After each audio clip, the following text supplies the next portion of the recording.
Halo semuanya, selamat datang kembali di channel YouTube aku. Nah, di video kali ini aku bakalan share sama kalian gimana caranya kita mengerjakan soal-soal tes bahasa Inggris persiapan BUMN tahun 2023. Nah, buat kalian yang sudah tes TKD dan akhlak kemarin, gimana hasilnya? Mudah-mudahan hasilnya yang terbaik ya, dan bisa lanjut ke tahap selanjutnya yaitu tahap tes bahasa Inggris. Yuk kita persiapkan dari sekarang. Tapi sebelum lanjut ke pembahasan soalnya, jangan lupa untuk dukung channel ini dengan cara klik subscribe dan aktifkan lonceng pemberitahuannya supaya kalian tahu updatean terbaru atau video-video terbaru dari aku. So, let's get to the list.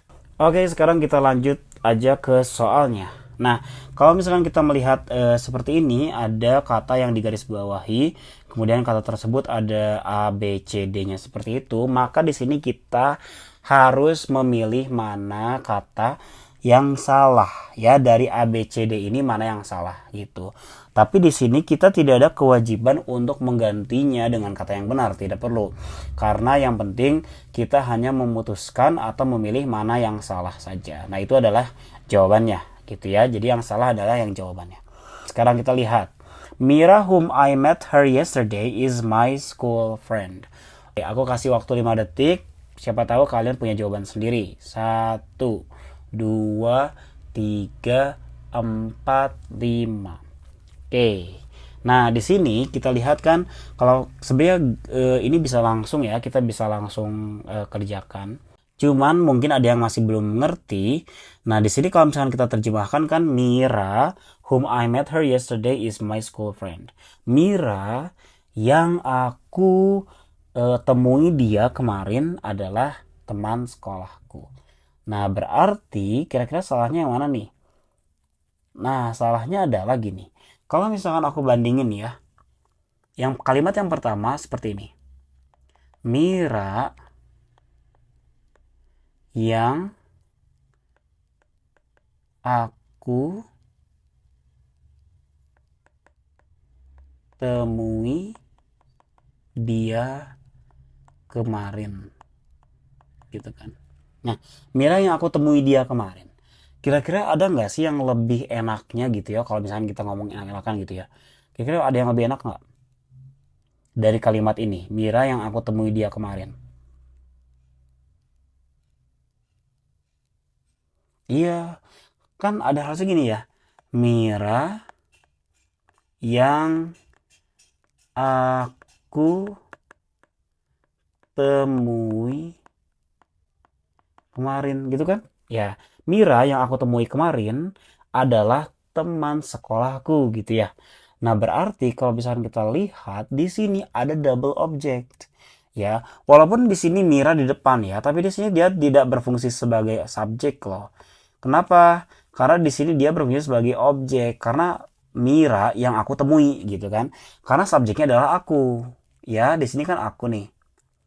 Oke, dua-duanya inilah ya. Dua-duanya ini kan adalah subjek. Dan temui itu kan adalah verb kan. Nah, gitu. Berarti Miranya sebagai apa dong? Jelas, Miranya sebagai objek. Pasti. Walaupun dia ada di depan ya, tapi dia berfungsi sebagai objek gitu. Karena kan itu seolah-olah kayak dibalik gitu ya. Mira yang aku temui. Nah, di sini kan subjeknya adalah aku karena verbnya adalah temui.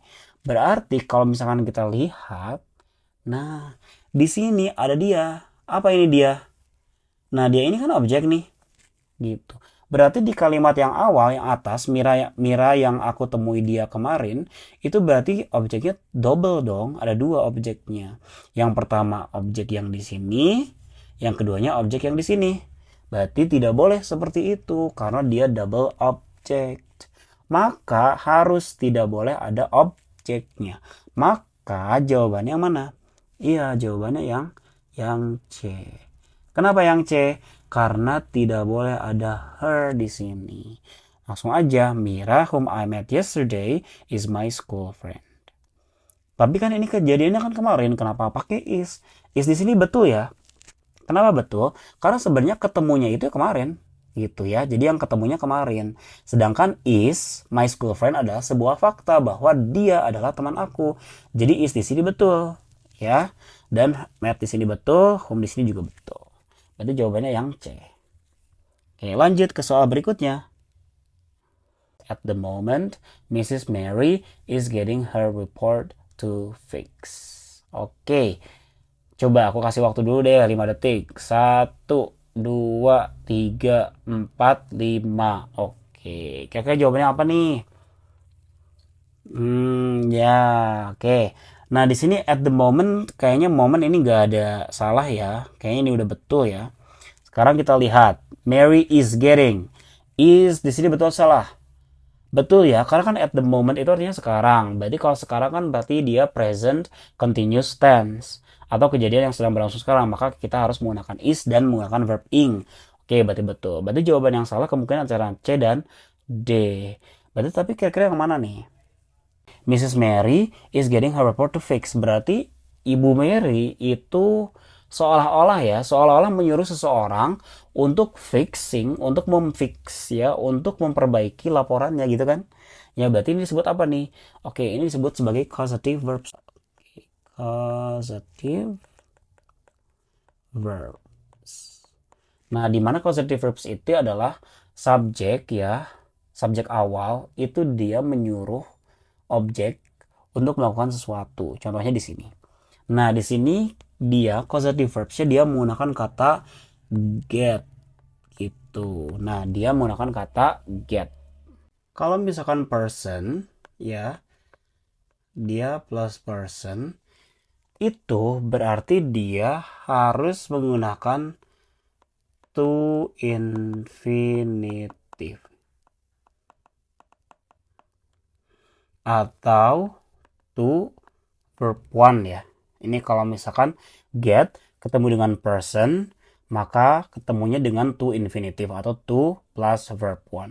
Tetapi kalau get itu ketemu dengan benda ya, noun, itu maka ketemunya dengan verb 3 lanjutannya. Nah, ini adalah causative verbs yang get. Jadi causative verbs itu ada make, ada get, ada have, ya, yang paling banyak itu. Nah, di sini berarti kita lihat bahwa kalau get ketemunya dengan person, maka harus ketemu dengan verb 1. To plus verb 1, ada to-nya. Tapi kalau misalkan get ketemu dengan kata benda, itu ketemunya dengan verb 3. Kita lihat di sini Mrs. Mary is getting her report to fix. Di sini ada get ya, di sini ada get. Kemudian itu ada her report. Her report adalah noun. Maka harusnya kesananya adalah verb 3 kan? Nah, harusnya dia verb 3 kan? Maka jawabannya yang D. Karena yang D ini salah. Harusnya apa? Harusnya getting her report fixed. Jadi harusnya fixed. Gitu. Jawaban yang D. Oke, lanjut ke soal berikutnya.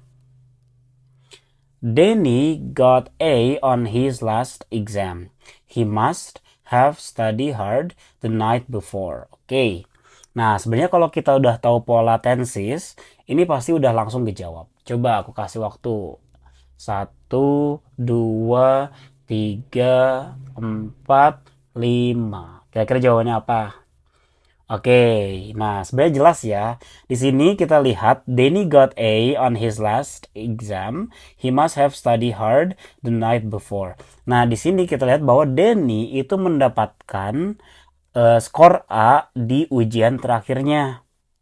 Nah, must di sini itu artinya apa? Iya, must di sini itu artinya adalah pasti ya, bukan harus.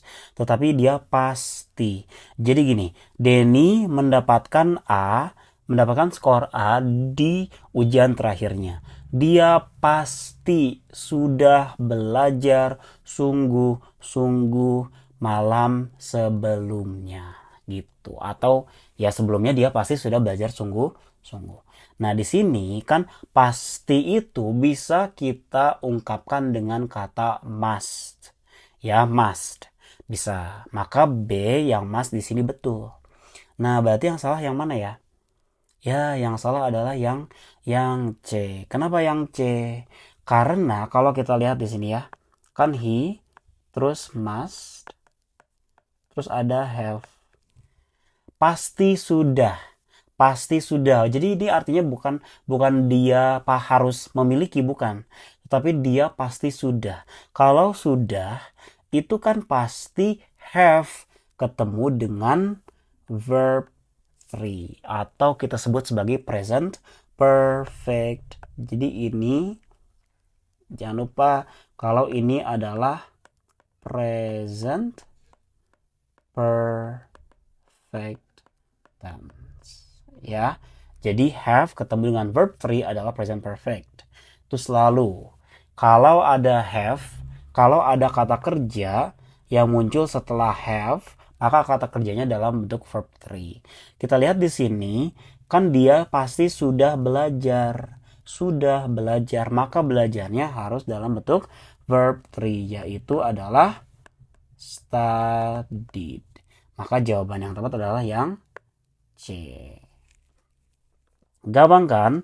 Oke, sekarang kita lanjut ke soal berikutnya. Richard is planning to study at an university near Kansas City. Oke, ini juga kalau kalian tahu, ini juga sebenarnya gampang banget. Oke, aku kasih waktu 5 detik. 1, 2, 3, 4, 5. Oke, jawabannya apa? Oke ya. Ini gampang banget ya. Sebenarnya ini jawabannya adalah yang C ya. Nah, kenapa yang C? Yuk kita bahas. Di sini ada an nih. Nah, dalam bahasa Inggris kalau kita mau mengutarakan kata sebuah atau seorang atau seekor itu pakainya ya. Dengan an. Nah, apa bedanya nih? Atau kapan sih kita pakai dan kapan kita pakai an? Intinya sebenarnya sama ya. Secara artinya sama. Baik maupun an ya. Kalau dan an ini ketemu dengan hewan maka artinya seekor. Tapi kalau dan an ini ketemu dengan orang maka artinya seorang. Tapi kalau dan an ini ketemu dengan benda maka artinya sebuah ya. Berarti kalau kita lihat kapan sih kata benda atau huruf apa yang harus ketemu setelahnya. Nah, kalau dia ketemunya dengan apa coba? Dengan bunyi ya, bunyi apa? Bunyi konsonan.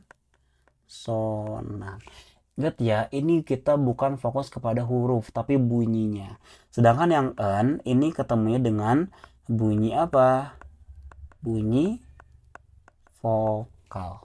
Nah, berarti kalau misalkan bunyi vokal dan konsonan berarti kita harus tahu dulu cara bacanya ya. Jadi kita fokusnya ke cara bacanya. Kita lihat bahwa university nih ya, university. Itu kan huruf depannya apa? Vokal kan? Ya berarti jawabannya an. Nah, bukan. Karena huruf depannya vokal tapi bunyinya atau dibacanya itu kan bukan university tapi university gitu. Tapi dia university. Di sini ya cara bacanya itu dia ada apa? Nah, ada bunyi konsonannya. Maka university masuknya kemana? Ke university. Gitu. Tapi ada juga nih yang hurufnya itu dia konsonan, tapi malah dibacanya vokal loh. Atau dia si katanya itu diawali dengan huruf konsonan tapi dibacanya dia vokal. Kira-kira apa coba? Ya, contohnya adalah jam ya atau hour. Nah, gini. Kita lihat bahwa hour ini kan huruf depannya apa ini? Huruf depannya kan konsonan, tapi dibacanya bukan konsonan loh, tapi dibacanya dia gini. Hour, gitu kan kurang lebih seperti itu. Dibacanya hour. Jadi huruf hanya itu nggak dibaca. Maka karena dia depannya ini adalah bunyi vokal, ya cara bacanya vokal, maka dia harus menggunakan yang an gitu. Misalkan contohnya di sini, an hour gitu. Nah berarti ada lagi nggak contohnya? Misalkan hurufnya dia vokal tapi dibacanya konsonan. Contohnya adalah seragam ya. Seragam itu kan bahasa Inggrisnya uniform. Ditulisannya kan uniform tapi dia dibacanya uniform gitu. Maka kita juga harus hati-hati dengan penggunaan dan an. Walaupun secara kita lihat ya benar kan an ketemu dengan u gitu kan. Tapi sedangkan u di sini dibacanya bukan u tapi iu. Jadi jawabannya yang C. Oke, sekarang kita lanjut ke soal berikutnya. By the end of this year, all employees must to submit their final report to the head of research and development. Oke, ini sebenarnya gampang ya. Oke, ya, kira-kira jawabannya apa yuk? Kasih waktu. 1, 2, 3, 4, 5. Oke, jawabannya apa? By the end of this year, pada akhir tahun ini, semua karyawan harus mengumpulkan laporan akhir mereka kepada kepala penelitian dan pengembangan. Sebenarnya kalau kita artikan memang nggak ada yang salah ya. Tapi secara bahasa, secara grammar ini ada yang salah loh. Oke, jawabannya yang apa coba? Iya, jawabannya yang C. Kenapa yang C? Karena must, ya, must itu kan adalah modal auxiliary ya, atau auxiliary verb model, ya, modal auxiliary. Contohnya apa lagi? Must, terus ada will, terus ada would, ada can, ada could, ada might, ya, ada should, apa lagi?